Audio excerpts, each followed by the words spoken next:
هەرچەندە لە کۆتایی ئەم ساڵدا ماوەی یاسای کارکردنی خولی چوارەمی پەرلەمانی کوردستان کۆتایی دێت و پێویستە هەڵبژاردننی پەرلەمان و سەرۆکایەتی هەرێم ئەنجام بدرێت، بەڵام تا ئێستا وعدەکەی بە فەرمی دەستنیشان نەکراوە و بەشێک لەلایەنە سیاسیەکانیش ترسیان لە تووڕەیی خەڵک هەیە. جعفەر ئیمێنکی ئەندامی مەکتەبی سیاسی پارتی دەڵێت هەموو ئامادەکاریەکمان کردووە بۆ هەڵبژاردنەکان، بەڵام پێویستە بەر لە هەڵبژاردن خەڵک ئاش بکەینەوە و کێشەکان چارەسەر بکەین.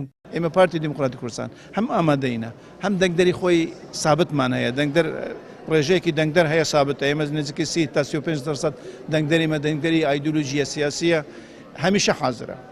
سەری پێوە نییە بۆ ئەوەی پارتی پێ بڵێت وەرە دەنگی بدات، ئەوە هەمانە خەڵکی تش هەیەە دەنگدەری خۆی سابتیان هەیە، بەڵام دەنگدەری متەڕەدد مەترسی لەسەر هەیە کە ئەم دەنگدەرە زیز ببیت نەوەی پەشداری بکە لە پرۆسەکی هەڵبژاردنە لە کەشوهاواکی وای گوماناوی و یعنی پڕ لە نیگەرانی ئەوە گرنگە کوتایی بەوە بینی. یەکێتی نیشتیمانی کوردستانیش هاوشێوەی پارتی دیموکراتی کوردستان ئامادەکاری کردووە بۆ هەڵبژاردنەکان و چەندین بەرنامەشی داناوە بۆ پروپاگەندەی هەڵبژاردنەکان. پرسیارە وەڵامەکەی ڕوونە هەموو حزبێک دەبێت خۆی ئامادە بکات بۆ پرۆسی هەڵبژاردنەکان.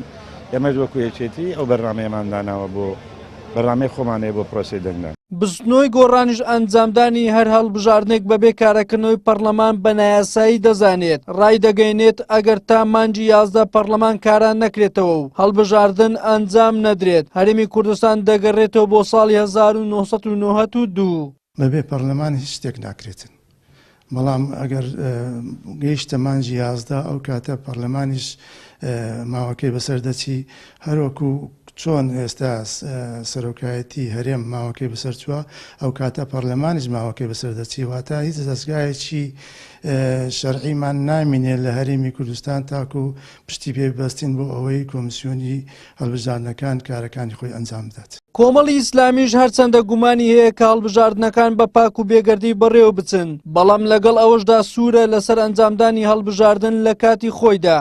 ئێمە لەگەڵەوەی لە وادەی خۆی هەڵبژاردن بکرێت و هیچ بۆ ڕێگوبیانوێک نەدۆزرێتەوە بۆ دواخستنی هەڵبژاردنەکانی هەرێمی کوردستان، چونکە ئێمە هیچ بەدیلێکمان بۆ هەڵبژاردن نیە. بارودۆخی هەرێمی کوردستان و زروفی هەرێمی کوردستان بە جۆرە ناسەقامگیرە کە ڕەنگە یارمەتی دەرنەبێ بۆی هەڵبژاردنێکی ئاسایی لە هەرێمی کوردستان بکرێت، دوور لە دەستێوەردانی حیزبی، دوور لە تەزویر، دوور لە گزی، دوور لە هەڵبژاردنێکی نەزیه و پاک و بێگەرد بێ دامەزراوەکان کارا بکرێتەوە، بارودۆخی هەرێمی سیاسی بارودۆخی هەرێمی کوردستان ئاسایی بکرێتەوە و هەلومەرجێک دروست بکرێت کە لە خزمەت هەڵبژاردنەکاندا بێمە لەگەڵەوەشین کە ئامادەکاری بۆ هەڵبژاردنەکان بە فەرمی دەست پێ بکرێت لە ئێستادا. ئامادەکاری حیزبەکانی هەرێمی کوردستان بۆ هەڵبژاردنەکان لە کاتێکدایە تا ئێستا هیچ دەرچەیەک بۆ چارەسەرکردنی کێشە سیاسی و یاساییەکانی هەرێم نەدۆزراوەتەوە و کۆمیسیۆنی باڵای سەربەخۆی هەڵبژاردنەکانی کوردستانیش ڕانەسپێردراوە بۆ ئەوەی ئامادەکاری بکات بۆ ئەنجامدانی هەڵبژاردنەکان.